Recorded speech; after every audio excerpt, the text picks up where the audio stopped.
They say one's greatest threat is oneself, and in the case of superheroes, that couldn't be more true. My name is AJ Spatola with Top 10 Nerd, and these are the top 10 strongest superheroes who fought themselves. At number 10 is the Spider-Man Clone Saga. In the 90s, Spider-Man swung into a comic storyline called the Clone Saga. It's a bit like a spider showdown with the hero facing off against his clone, but it wasn't the first time it happened. Back in the 70s, Spider-Man tangled with a clone made by the villain called the Jackal. Both the clone and the bad guy met their end in a big explosion, or so we thought. Fast forward to 94 and surprise, that old clone Ben Reilly came back. Shockingly, it turned out that the real Peter Parker was the clone all along, while Ben was the original. Together, they took on more clones like Kane and Spider-Side, and eventually, Peter passed down the Spider-Man torch to Ben. But here's the kicker.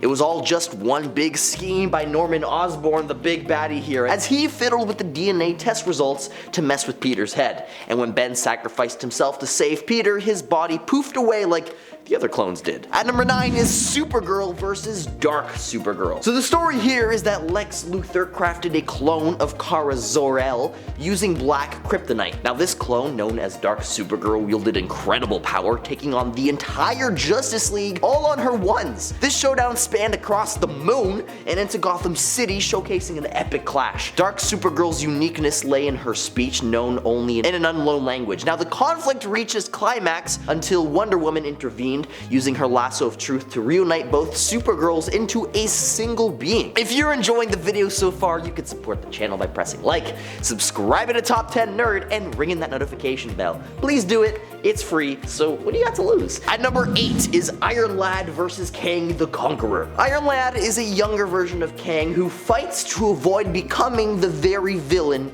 he despises. Nathaniel Richards, that's both Kang and Iron Lad, encountered his future self Kang, who tried to influence him to embrace his identity as a conqueror earlier in life. But in a twist, Iron Lad's journey to another universe where the Avengers were wiped out, and teaming up with the young heroes there, he confronts Kang, who's hounding him across time and space. The showdown reaches its peak when Iron Lad, rejecting his future self, takes him down with a sword. Damn, talk about backstabbing your future self. But Iron Lad's tale didn't end there. He keeps popping up in various multiverse stories, grappling with his older self in one way or another. It's like a never-ending struggle against the fate he desperately wants to avoid. At number 7 is Superman versus Future Superman. In this epic showdown from Justice League number 21, we witnessed Superman face off against a version of himself from the future. The present-day Superman finds himself trapped in a sticky situation as he's been locked away in a pocket universe by his future self, who happens to be the World Forger. And in this pocket universe, there's a yellow sun, which means that Superman can't break free. Now the catch here is that Future Superman wants the Justice League to take prisoners before a big battle to save the multiverse. But the prisoners they take won't get a shot at redemption or finding a home once the battle is done.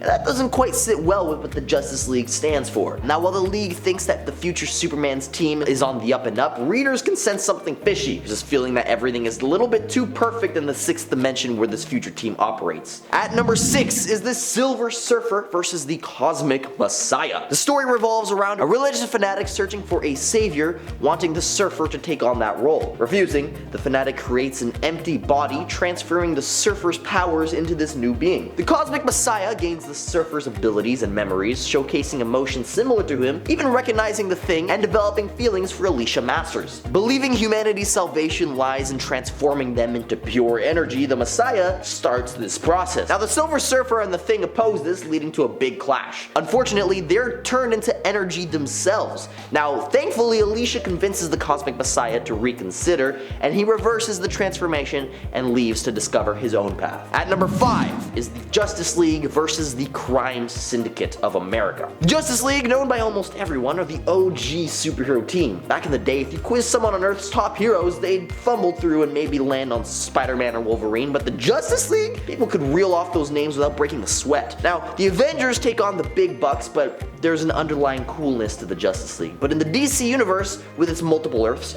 it's no shocker that these heroes bump into alternate versions of themselves. Enter Earth 3's Crime Syndicate of America, the evil twins of the Justice League. Ultraman, the leader, looks like Superman but gets his powers from kryptonite. His partner, Superwoman, is an Amazonian with a wicked lasso. Then there's Johnny Quick, their speedster, Owlman, the moody hero, and Power Ring with his snazzy magic ring. They're the mirror images of our beloved heroes with an evil twist. At number 4 is Thor versus Ragnarok. In the Civil War storyline, a clone of Thor, known as Ragnarok, stirred out quite a ruckus. You see, Tony Stark, Reed Richards, and Hank Pym were behind this dubious creation, using Asgardian DNA to craft this cyborg version of the God of Thunder in order for Tony to make everybody believe that Thor was on his side in Civil War, even though at the time Thor was deceased. However, it all went sideways, and Ragnarok turned out to be the epitome of evil. When the real Thor returned and discovered what his clone had been up to, things got really intense in the Siege arc.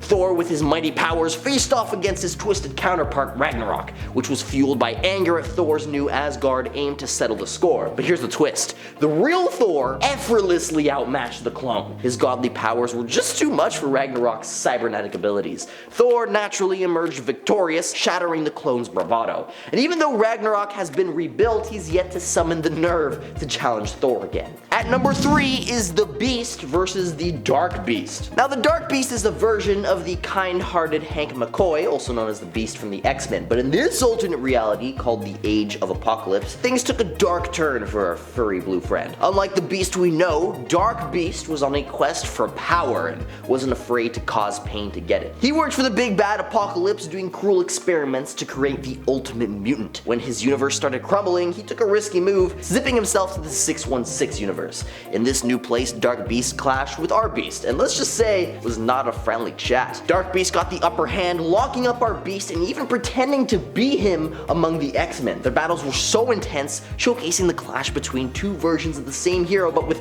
vastly different moral compasses. Talk about facing your darkest self. At number 2 is Psylocke versus Kwannon, also known as Revenge. The X-Men comics love to stir up a good fight between a character and their alternate self. Take Kwannon, also known as Revenge, and Psylocke. See, Kwannon initially is believed to be the real Psylocke and thought the X-Men version was an imposter. With the help of the villain Spiral, they switched bodies, sharing the same powers and memories. Renaming herself Revenge, Kwannon vowed to eliminate Psylocke, leading to multiple showdowns. Now, their tussles took place everywhere, even in the X-Mansion's Danger Room, causing quite a ruckus to say the least. Despite Kwannon's demise from the Legacy virus, she continued to trouble her doppelganger. In 2009, the Red Queen resurrected Kwannon, complicating things further by transferring Psylocke's mind into Kwannon's original body. And to sort it out, both consciousnesses had to fight in an internal showdown. At number 1 is Deadpool versus Dreadpool. Deadpool the Merc with the Mouth is always on wild adventures that push the limits of what we think is possible. He's done it all. He's wiped out half the Marvel universe, time traveled to different eras like feudal Japan, and even had a thing going with Lady Death herself. His thing seems to have become traveling through time and space and different realities, all while poking fun